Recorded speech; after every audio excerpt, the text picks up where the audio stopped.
নমস্কার, আপনারা দেখছেন টিসিবি এডু গাইড। দেখুন, আমরা একদম অন্তিম পর্যায়ে চলে এসেছি। আজকে ডাব্লিউবিএমসিসি এর রেজাল্ট ফোর্থ রাউন্ডের আর কিছুক্ষণের মধ্যেই বেরিয়ে যাবে। অর্থাৎ ফোর্থ রাউন্ডটাকেই আমরা কিন্তু অফিসিয়ালি শেষ রাউন্ড বলে জানি, মানে স্টে রাউন্ড যাকে বলা হয়। স্টে রাউন্ডের পর অফিসিয়ালি আর কোনো রাউন্ড হওয়ার কথা না, কিন্তু হয় এই কারণেই, ধরুন মাল্টিপল স্টেটের কাউন্সিলিং একসঙ্গে চলছে। কেউ ধরুন 2-3টে স্টেটে একসঙ্গে পেয়ে গেল, সে তো 3 জায়গায় ভর্তি হতে পারছে না। অবভিয়াসলি একটা নিলে বাকি দুটো তাকে ছাড়তে হচ্ছে, তো সেই সিটটা কিন্তু অ্যালটেড হওয়ার পরও ভ্যাকেন্ট রয়ে যাচ্ছে। তার জন্য ফার্দার একটা রাউন্ড বাধ্য হয়েই রাজ্যগুলোকে করতে হয়। কিন্তু একদম আমরা শেষ প্রান্তে এসে পৌঁছেছি। স্টে রাউন্ডটাকেই শেষ বলে যদি ধরে নিই, তাহলে কিন্তু আজকে যাদের অ্যালটমেন্ট আসবে তারা কিন্তু এই বছর ভর্তি হতে পারবে, আর যাদের অ্যালটমেন্ট আসবে না তাদের জন্য প্রায় এই বছরটা শেষ বলেই ধরে নেওয়া যায়।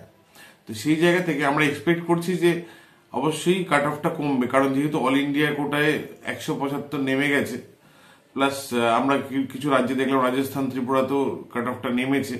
তো সেই জায়গা থেকে আমরা এক্সপেক্ট করতে পারি অ্যাটলিস্ট 150-150 নিচে না নামলেও 170-80 তো নামা উচিত ওয়েস্ট বেঙ্গলের কাট অফ, যেটা আর সময়ের অপেক্ষা, কিছুক্ষণের মধ্যে আমরা জেনে যাব। আশা করবো আপনারা যারা অ্যাসপিরেন্ট আছেন তারা সবাই অ্যালটেড হন, যাতে সিট যেহেতু বেড়েছে সবার অ্যালটমেন্ট আসুক এবং সবাই বছর ভর্তি হওয়ার সুযোগ পান। কিন্তু একদম যদি একটু কিছু নম্বরের জন্য যদি সিট না পান আজকে অ্যালটমেন্ট, হতাশ হওয়ার কিছু নেই, আর একটা রাউন্ড কিন্তু হবে। ফলে সিট কিছু বাঁচবে, কিছু নতুন আসতেও পারে, সব মিলিয়ে আরেকটা রাউন্ড কিন্তু কন্ডাক্ট হবে। এটা মোটামুটি আপনি শিওর ধরে নিতে পারেন, প্রতি বছরের ট্রেন্ড অনুযায়ী আমরা বললাম এটা। সেই জায়গা থেকে একদম হতাশ হওয়ার কিছু নেই, কিন্তু যারা অ্যালটমেন্ট পাবেন তাদের জন্য অবশ্যই ভালো খবর, তাদের জার্নিটা স্টার্ট হয়ে যাবে।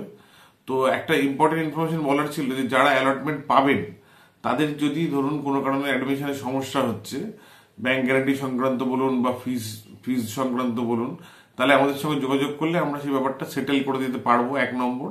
আর যারা একটুর জন্য অ্যালটমেন্ট পাচ্ছেন না তারাও যোগাযোগে টাচে থাকবেন, কারণ আর একটা রাউন্ড কন্ট্যাক্ট হলে কিন্তু তাদেরও চলে আসবে। তো এক্সাক্ট কাট অফটা একটু পরে আমরা জেনে যাব, তারপর আপনাদের বাকি ফার্দার প্রসিডিংসের ব্যাপারে আমরা আবার ভিডিও দেব। তবে আর কিছুদিনের মধ্যেই কিন্তু একটা স্পেশাল স্টে রাউন্ড হতে যাচ্ছে। ফলে যারা পাচ্ছেন তাদের কংগ্রাচুলেশন, যারা পাবেন না তাদের হতাশ হওয়ার কিছু নেই, একটু পেশেন্স রাখুন। আশা করছি এবছর কাট অফটা শেষ অবধি অনেকটাই নামবে। নমস্কার।